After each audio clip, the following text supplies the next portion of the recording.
Libro de los Hechos, de la persona del Espíritu y sus obras sobrenaturales. Esto es palabra viva y llena de poder, más cortante que toda espada de doble filo, que penetra hasta partir el alma y el espíritu, las coyunturas y los tuétanos, discierne los pensamientos buenos, malos y las intenciones buenas y malas del corazón. Capítulo 4.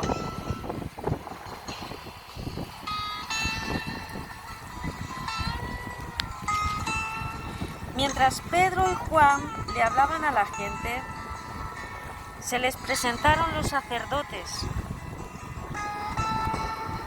el capitán de la guardia del templo y los saduceos.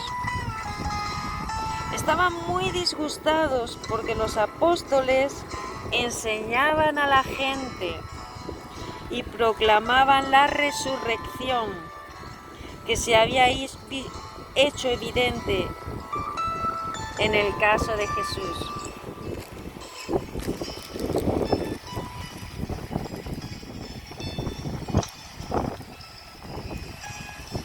Prendieron a Pedro y a Juan. Como ya anochecía, los metieron en la cárcel hasta el día siguiente. Pero muchos de los que oyeron el mensaje creyeron, y el número de estos llegaba a unos 5.000. Al día siguiente se reunieron en Jerusalén los gobernantes, los ancianos y los maestros de la ley. Allí estaban el sumo sacerdote Anás, Caifás, Juan, Alejandro y los otros miembros de la familia del sumo sacerdote. Hicieron que Pedro y Juan compadecieran ante ellos y comenzaron a interrogarles. ¿Con qué poder o en el nombre de quién hicieron ustedes esto? Pedro, lleno del Espíritu Santo, les respondió: gobernantes del pueblo y ancianos, hoy se nos procesa por haber favorecido a un inválido. Y si nos pregunta cómo fue sanado, sepan pues todos ustedes y todo el pueblo de Israel que este hombre está aquí delante de ustedes sano, gracias al nombre de Jesucristo de Nazaret, crucificado por ustedes, pero resucitado por Dios. Jesucristo es la piedra que desecharon ustedes los constructores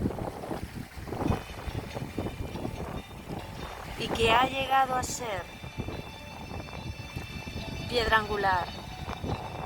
De hecho, en ningún otro hay salvación, porque no hay bajo el cielo otro nombre dado a los hombres mediante el cual podamos ser salvos.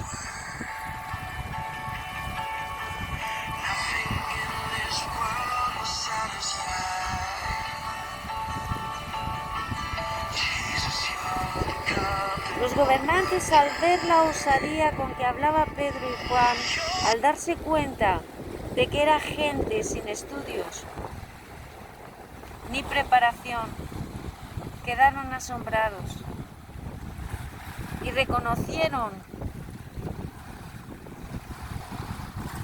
que habían estado con Jesús.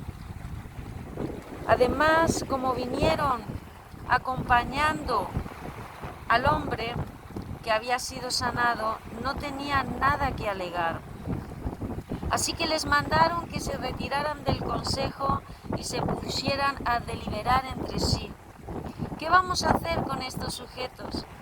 Es un hecho que por medio de ellos ha ocurrido tan grande milagro. Todos los que viven en Jerusalén lo saben y no podemos negarlo. Pero para evitar que este asunto siga divulgándose entre la gente, vamos a amenazarlos para que no vuelvan a hablar de ese nombre a nadie.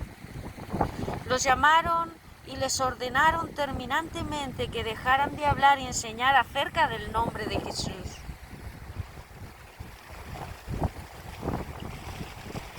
Pero Pedro y Juan replicaron: ¿es justo delante de Dios obedecerlos a ustedes en vez de obedecer a Dios? Júzguenlo ustedes mismos. Nosotros no podemos dejar de hablar de lo que hemos visto y oído. Después de nuevas amenazas los dejaron irse. Por causa de la gente no hallaban manera de castigarlos. Todos alababan a Dios por lo que había sucedido, pues el hombre que había sido milagrosamente sanado tenía más de 40 años. Al quedar libres, Pedro y Juan volvieron a los suyos y les relataron todo lo que les habían dicho los jefes de los sacerdotes y los ancianos.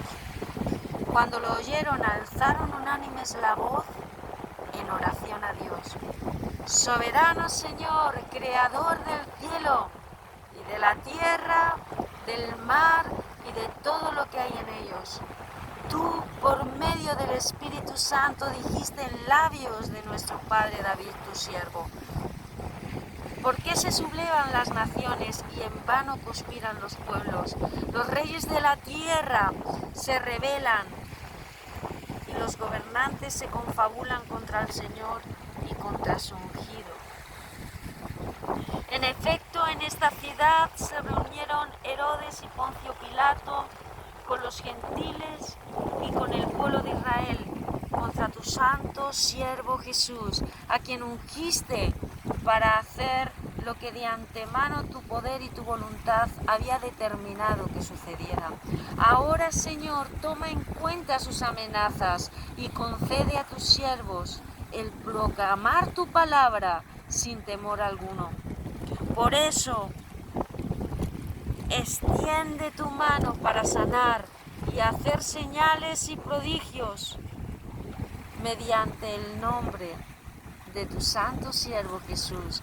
Después de haber orado, tembló el lugar en que estaban reunidos. Todos fueron llenos del Espíritu Santo y proclamaban la palabra de Dios sin temor alguno.